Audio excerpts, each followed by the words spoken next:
Hey yo, what is poppin'? It's your boy Whiteout, and we are back with episode 2 of the Fermi paradox. That's right, there was 2 episodes all along. If you guys haven't watched the first episode, I strongly recommend going back and watching the first one, or you might be a little lost. But with that being said, let's lock in and let's understand whether or not this could be real. Probably 10,000 stars for every grain of sand on Earth in the observable universe. We know that there might be trillions of planets, so where are all the aliens?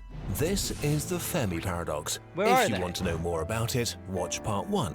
Here, we look at possible solutions to the Fermi paradox. So, will we be destroyed, or does a glorious future await us? 50-50, honestly. Honestly, a huge 50-50 right there. Space travel is hard. Although possible, it's an enormous challenge to travel to other stars. Massive amounts of material have to be put into orbit and assembled. A journey of maybe thousands of years needs to be survived by a population big enough to start from scratch. And the planet might not be as hospitable as it seemed from afar.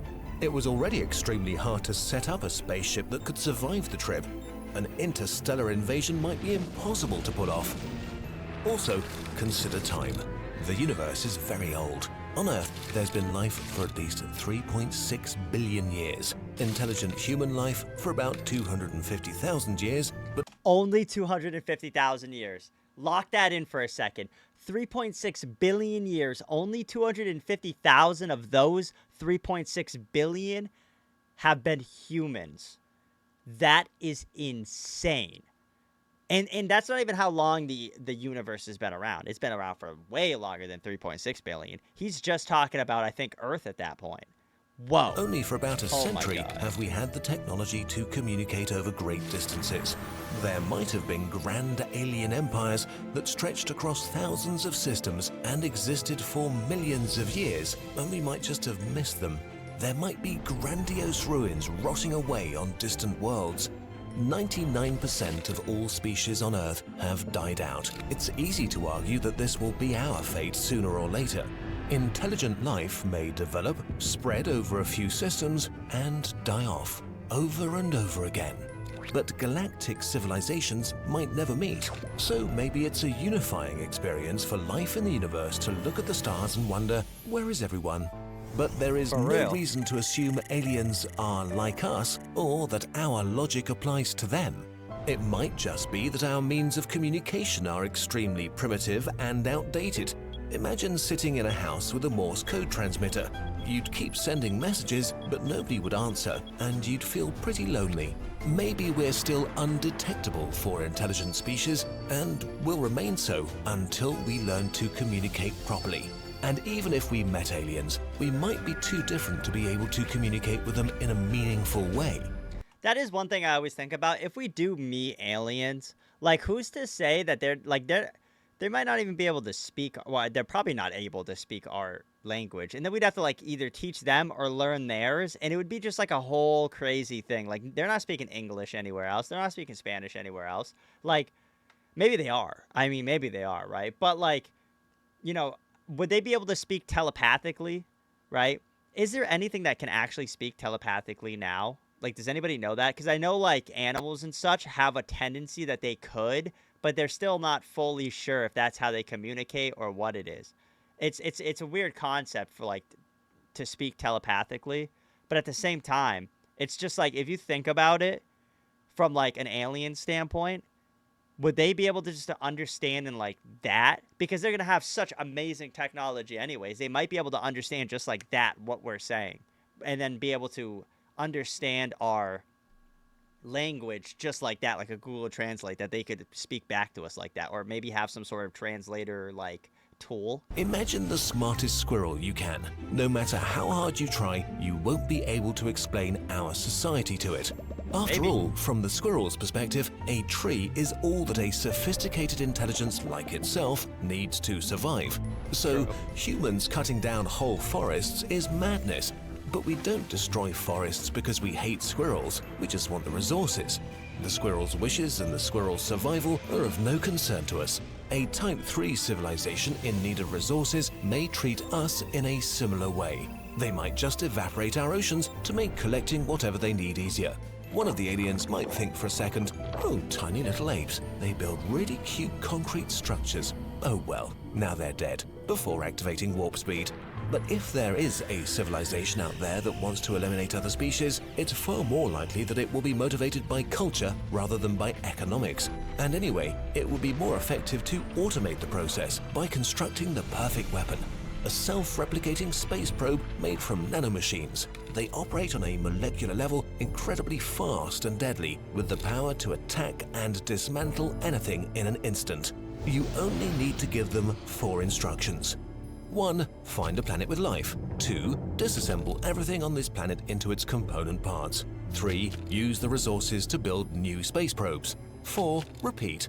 A doomsday machine like this could render a galaxy sterile in a few million years. But why would you fly light years to gather resources or commit genocide? The speed of light is actually not very fast. If someone could travel at the speed of light, it would still take 100,000 years to cross the Milky Way once, and you'll probably travel way slower. There might be way more enjoyable things than destroying civilizations and building empires. An interesting concept is the matryoshka brain, a megastructure surrounding a star. So if you travel from one point of the Milky Way to the other point, it would still, going a light year, it's still 100,000 light years. So you'd have to be traveling like faster than the speed of light. Oh man, that's crazy to think about. I guess that is another thing to kind of consider when it comes to space travel is like, there's no really way. It'd have to be like teleportation. It would have to be like teleportation. That's why I think like black holes are very interesting because they kind of like, they say work as like wormholes, right? Where you can go through and you don't know where you're going to end up. Actually, you don't really know what's going to happen in general, but it's a theory that you can go through it and you'll end up in another place. But like at the same time, to get to that is going to be I don't know how many years, right? But not only is it going to be so many years, but when you leave, technically that means everything back on Earth is like kind of dead by the time, because it took you so long to get there, and you could be back technically. It's like a weird time travel thing if you think about it. Like think about Star Wars, right? There's a planet and they end up leaving the planet, going faster than the speed of light, going to another planet. Well, if they traveled, let's say, a few hundred light years away, right? That planet is already dead. They're already gone. But you traveled at this as fast as, or faster than the speed of light. So does that make them still alive and you're actually on the same timeline? Or are you constantly going back and like Darth Vader's over here, right? Darth Vader's over here and Darth Vader is, destroying the world, and you're over here and you go to this planet. Does that mean this planet's already like long past everybody you were talking to, but then when you go back, or is it all still the same timeline? It's such a weird concept because it's like, it's so crazy to think about. A computer of such computing power that an entire species could upload their consciousness and exist in a simulated universe. Potentially, one could experience an eternity of pure ecstasies without ever being bored or sad. A perfect life. If built around a red dwarf, this computer could be powered for up to 10 trillion years. Who would want to conquer the galaxy or make contact with other life forms if this were an option? True. All these solutions to the Fermi paradox have one problem. We don't know where the borders of technology are. We could be close to the limit or nowhere near it, and super technology awaits us, granting us immortality, transporting us to other galaxies, elevating us to the level of gods. One thing we do have to acknowledge is that we really don't know anything. Humans have spent more than 90% of their existence as hunter-gatherers. 500 years ago, we thought we were the center of the universe. 200 years ago, we stopped using human labor as the main source of energy. 30 years ago, we had apocalyptic weapons pointed at each other because of political disagreements. In the galactic timescale, we are embryos. We've come far, but still have a long way to go. The mindset that we really are the center of the universe is still strong in humans, so it's easy to make arrogant assumptions about life in the universe. But in the end, there's only one way to find out, right?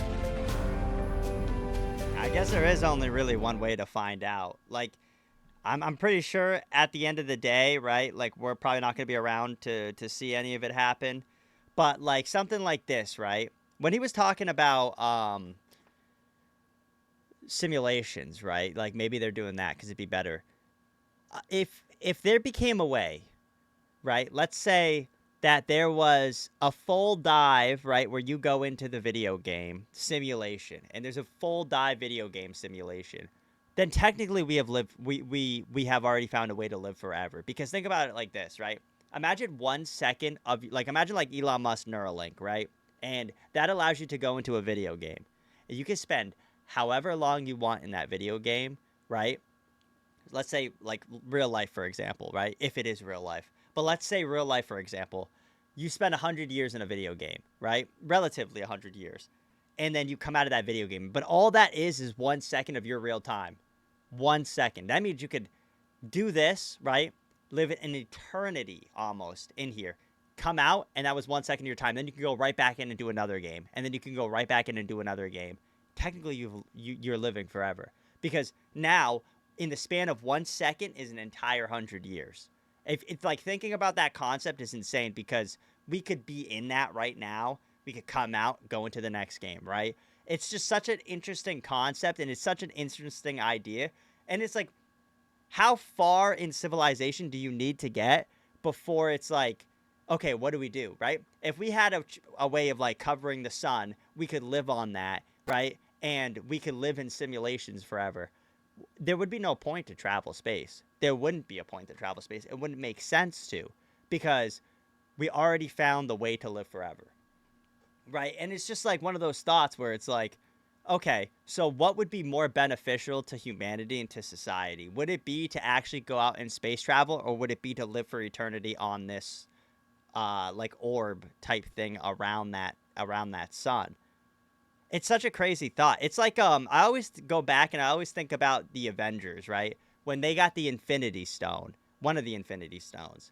They I remember like I think it was like Thor saying like it's like it's like an achievement unlocked, right? When you get this, and it kind of says like you guys have high enough sources that you are being targeted by other planets now. So it's like, is that the case? Maybe we don't have enough resources or enough of anything for anybody to want to come and attack us. Dude, yeah, the possibilities are endless. The possibilities are truly endless.